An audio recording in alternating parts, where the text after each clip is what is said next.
Nanyang naman tayo ngayon guys at lalafang tayo ngayong Chinese New Year.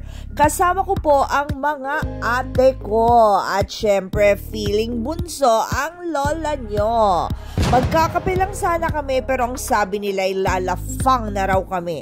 Dito na raw kami kakain. At eto, ihinahanda na ang mesa namin. Nananalamig muna ang lola nyo. Heto na guys, ang ating menu. Ayan, may mga kanin din pala dito. May Hainanese at ayan, marami po silang drinks. At syempre mo order na ang feeling bunso. Ililibre ako ng mga ate ko. Shoutout sa inyo.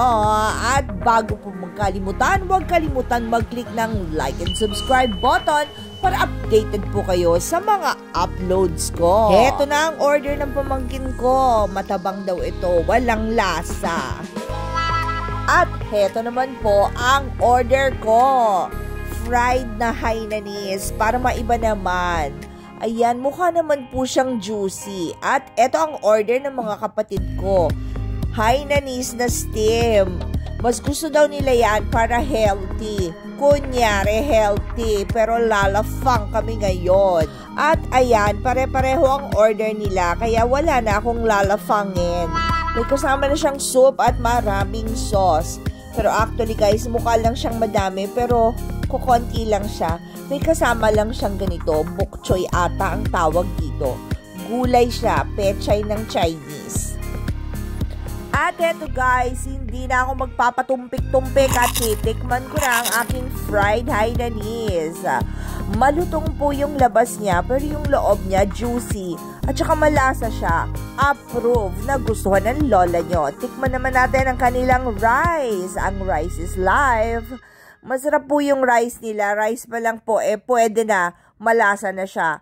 Kahit walang ulam, ox na ox siya. At meron siya nung paborito kong sausawan, ginger. Tikman naman natin ang gulay niya. Ayan, ang sarap. Grabe. Maganda yung pagkakaluto niya at saka malasa yung sarsa niya. Approve na approve pa rin. Ayan, saksakan natin ang kanin para mabusog ang lola nyo.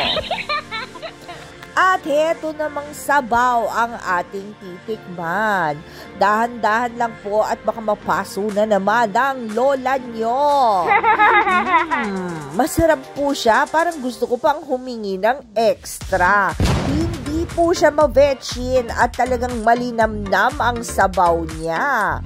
Diyan muna kayo at lalafang na ang lola nyo. Papaspasan ko na't medyo kumakalang na ang bituka ko. Ayan guys, pare-pareho lang naman po ang lasa. Yun nga lang po sa akin po ay naka-fried. Sa kanila po ay naka-steam.